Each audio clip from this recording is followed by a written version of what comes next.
وہ جیسی رہیں گی تو کون تمہیں عزت دے گا، کون تمہاری عزت کرے گا؟ معاف کریے گا مجھے، اگر کسی کو برا لگے تو لگے، اس کی کوئی پرواہ نہیں ہے، مگر میری تقریر سے کسی ایک کی بھی اصلاح ہو جاتی ہے تو میں سمجھتا ہوں وہ میری نسلوں کی مغفرت کے لیے کافی ہوگا۔ آج مسلمانوں کی ایمانی کمزوری کا حال یہ ہے، بالکل توجہ سے سنیے گا، ایمانی کمزوری کا حال یہ ہے کہ نام بھی دو دو رکھ رکھے اور اپنے ایمان کو چھپانے کی کوشش کرتے ہیں۔ ایک صاحب سے ہم نے کہا بھائی صاحب آپ کا کیا نام ہے؟ بولے حضرت ہمارے بنے تو ہمارا نام بڑا اچھا رکھا ہے، نام تو ہمارا عبد الرحمن ہے لیکن لوگ ہمیں پیار سے راجو کہتے ہیں۔ ایک صاحب کا نام ہے حسن، ہم نے کہا بھائی صاحب آپ کا نام؟ حضرت لوگ مجھے پیار سے گھٹو کہتے ہیں۔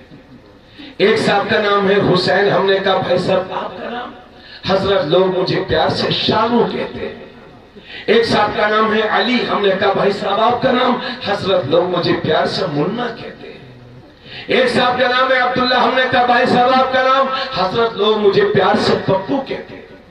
یعنی یہ دو دو نام اس لیے رکھ رکھے ہیں تاکہ ضرورت پڑے تو لوگ ہمیں مسلمان نہ سمجھیں اور سائٹ سے نکل کر کے چلے جائیں تاکہ ہم بچ جائیں، ہماری جان اور مال کو کوئی خطرہ نہ پیش آئے۔ یہ حالات ہیں، اگر اس طرح کے حالات سے آپ گزر رہے ہیں اور یہ دو دو نام اس لیے رکھ رکھے ہیں تو یاد رکھیے ہم اور آپ گوشت خور مسلمان تو ہو سکتے ہیں لیکن مومن کامل نہیں ہو سکتے۔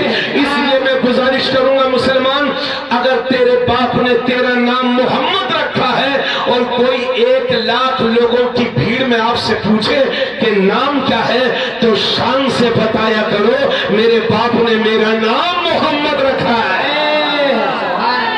اس میں پھر مسلمان بننے کی ضرورت ہے، ایمان کو چھپانے کی نہیں، بلکہ مومن ہو تو آپ کے کارنامے بھی مومن والے ہونا چاہیے، مسلمان والے ہونا چاہیے۔ اور توجہ چاہوں گا، ایک طرف تو یہ حال ہے اور دوسری طرف یہ حال ہے کہ چند گنڈے مل کر کے ہمارے بچوں کو گھیر لیتے ہیں، کبھی یہاں کبھی وہاں، کبھی ادھر کبھی ادھر۔ چند لوگ ہمارے بچوں کو زبردستی گھیر لیتے ہیں اور کبھی 6 مہینے میں اور کبھی 1 سال میں اس طرح کی حرکتیں ہوتی ہی رہتی ہیں۔ اللہ آپ کی جان و مال کی حفاظت کرے، میری بھی جان و مال کی حفاظت کرے، مگر کوئی گارنٹی نہیں کہ کب کس کے ساتھ کیا ہو جائے۔ اس لیے لوگوں میں آپ سے کہوں گا کہ اپنے بچوں کو یہ نصیحت کیا کرو کہ بیٹے چاہے زندگی میں کتنا بھی بڑا مشکل مسئلہ پیش آ جائے لیکن اپنے ایمان کا سودا کبھی نہ کرنا۔ گھر ٹوٹ جائے گا دوبارہ بنا لو گے، گاڑی ٹوٹ جائے گی دوبارہ خرید لو گے، لیکن ایمان ہاتھ سے ضائع ہو گیا تو کفر کی زندگی ذلت کی زندگی ہے۔ اس لیے لوگوں اپنے ایمان کی حفاظت کرو اور یہ لوگوں اپنے بچوں کو یہ نصیحت کیا کرو کہ بیٹے زندگی میں اپنے ایمان کا سودا کبھی نہ کرنا۔ اللہ آپ کی جان و مال کی حفاظت کرے، میری بھی جان و مال کی حفاظت کرے، مگر کوئی گارنٹی نہیں کہ کب کس کے ساتھ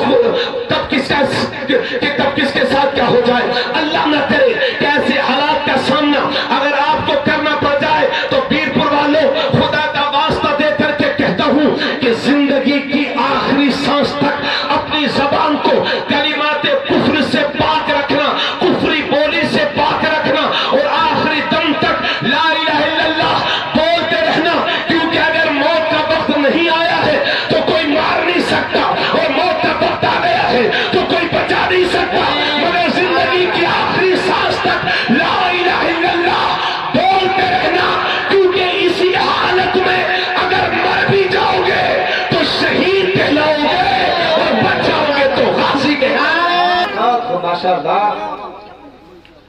ابھی تو حال یہ ہے کہ 500 روپے ملے اور میاں ٹوپی لگا کے پہنچ گئے، اس کو نماز ڈھنگ سے یاد نہیں، ٹوپی لگا کے ریلی میں پہنچ گئے 500 روپے میں، اور نیتا جی کو خوش کرنے کے لیے معلوم نہیں کہ کیا تک کہتے ہیں۔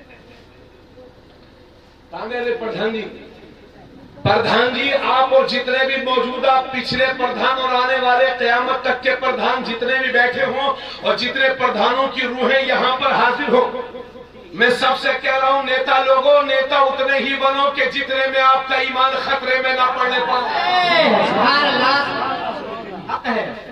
اس لیے کہ پردھانی چلی جائے گی دوبارہ آ جائے گی، چیئرمینی چلی جائے گی دوبارہ آ جائے گی، ودھائکی چلی جائے گی دوبارہ آ جائے گی، لیکن ایمان ضائع ہو گیا تو پھر ایسی زندگی کا کوئی مطلب۔ ابھی الحمدللہ میں نے اس سال عید کے دن حضور قاضی القضاة فی الہند علامہ مفتی اسجد رضا قادری